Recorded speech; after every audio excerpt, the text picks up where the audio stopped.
But let's go ahead and start with this idea of this book. So you want to be a game master.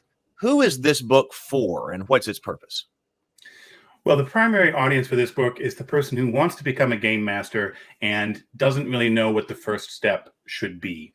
It's the book that I wanted to own when I was 10, 11 years old and trying to become a game master for the first time. And I was really kind of like casting around wildly, trying to find somebody who would just tell me, this is the thing you do, and then you'll be playing the game. Because a lot of role-playing games, for better or worse, don't really give the game master a lot of guidance. They may have advice and that kind of stuff about things like listen to your players or think about what your story should be. And some of that advice is really good, and some of that advice I don't necessarily always agree with. But what a lot of that advice has in common is that it's not really telling you what is the specific thing, what is the concrete set of steps that you can take to become a game master, to do the things you want. And so a big focus of this book is to say, okay, this is exactly what you prep in order to create your adventure or your scenario. And then this is exactly how you use the stuff you prepped at the game table in order to create a game session with your players, to make it that specific, to make it a step-by-step sort of procedural guide.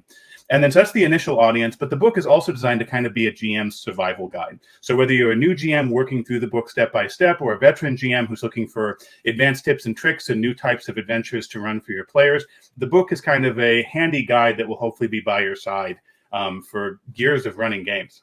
What is the difference between this book and, for instance, the D&D DMG, the Dungeon Master Guide? That's a great question. So, like, there are some very specific concrete differences in approach. I think that might be the best way to look at it. So if you open up the 5th edition DMG, for example, the first thing you're going to see is they're going to say, hey, create an entire world. Start by defining who your gods are and what the planes of existence are. And that's all really cool stuff. And like, I enjoy world building as well. But in terms of like, how do I actually play this game? That advice is not necessarily the strongest. And in fact, the 5th edition DMG, I don't like harsh anybody's vibe per se, but the 5th edition DMG is actually one of the worst DMGs in terms of all the Dungeon Masters guides that have existed since 1979. Wow. It's one of the worst ones in terms of actually teaching the Dungeon Master what you're specifically going to do. And a good example of this is the teaching of how dungeons work. So like if you look inside the 5th edition Dungeon Masters guide, it was kind of shocking to me when I realized this, you can find that not only do they not tell you how to key a dungeon map, for example, like a really basic skill for creating a dungeon adventure, right? Not only they don't tell you how to key a dungeon map, there's not even an example of a keyed map in the Dungeon Master's Guide. So like these are basic skills that I think the designers just kind of subconsciously assumed, well, everybody knows how to run a dungeon. But the reality is that if you're a first-time gamer, you don't necessarily know how to run a dungeon or how to run other types of scenarios. And so that's a big place where this book is really going to kind of like focus is the book starts out by saying, we're going to start with a dungeon scenario, because I think a dungeon scenario is actually really good for first-time game masters because it firewalls each individual room. Like when you're running a dungeon, a basic dungeon, you can really just think about that sort of the room that you're in and not have to think about the wider dungeon, which kind of simplifies everything for the game master, which is great for everybody, but particularly for new GMs. And so we start with that and say, look, let's run a basic dungeon. These are the specific things you need to do to run a dungeon. These are the specific skills you need to run a dungeon. You need to know how to make rulings, and you need to know how to run a room. And once you know those two things, you can run your first scenario. And in fact, here's a scenario, and you should go run this first scenario with those basic skills to get a feel for what actually happens at the table. And here's specifically things you'll be doing at the table. And then you can come back and we talk about how to design dungeons, for example. Now, we do that with dungeons, but then we also do that with mysteries and raids and heists and urban adventures and wilderness exploration as well. So there's a whole bunch of things where we look through that specific process of this is what you prep, and this is how you use that prep at the table. Well, you may have kind of answered this, but so what were you trying to accomplish with it? You're trying to make game mastering more accessible?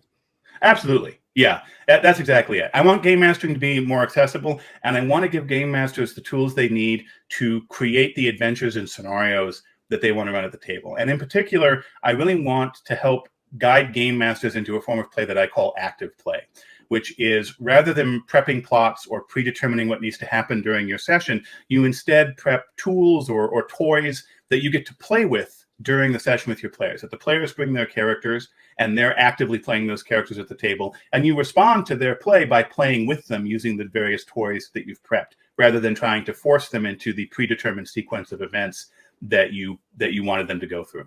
Okay, that's some very interesting terminology that we encountered when we were looking at the book on the Morning Grind, and it was brought up in the chat as well when you're talking about creating toys. So what does that mean, and how does that help you as a game master? Well, so I find the toy metaphor to really work well for a lot of people, and it really is about the fact that if you think about what a toy is an object that you can use in lots of different ways to facilitate your imaginative play, right?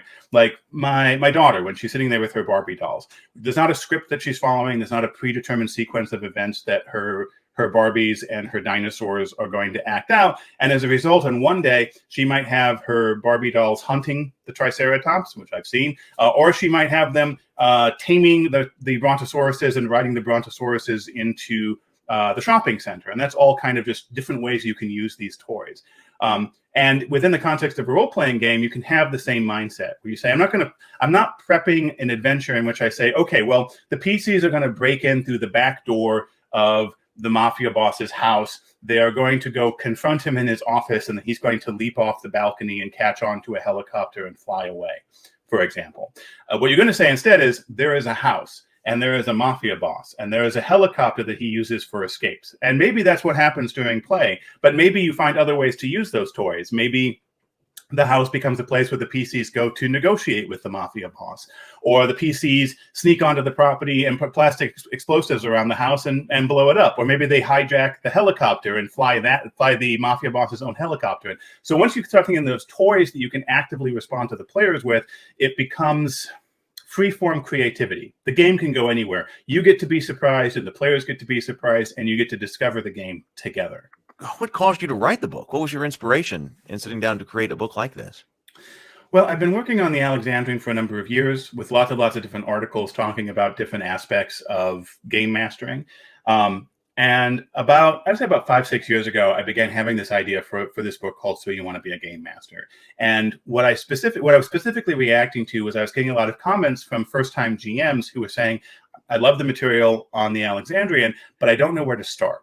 And that made sense because the Alexandrian was really being written for an audience of people who were experienced game masters. It was a lot of advanced advice and the like. And so people who were becoming GMs for the first time were finding things on the site that they really enjoyed, but the material wasn't necessarily written to make it the most accessible possible for them. And so I said, there's a way to do this. And I also, like I said before, I really wanted to have the book that I wish I had when I was getting started gaming in 1989, where I wanted a book that would just tell me this is what you need to do.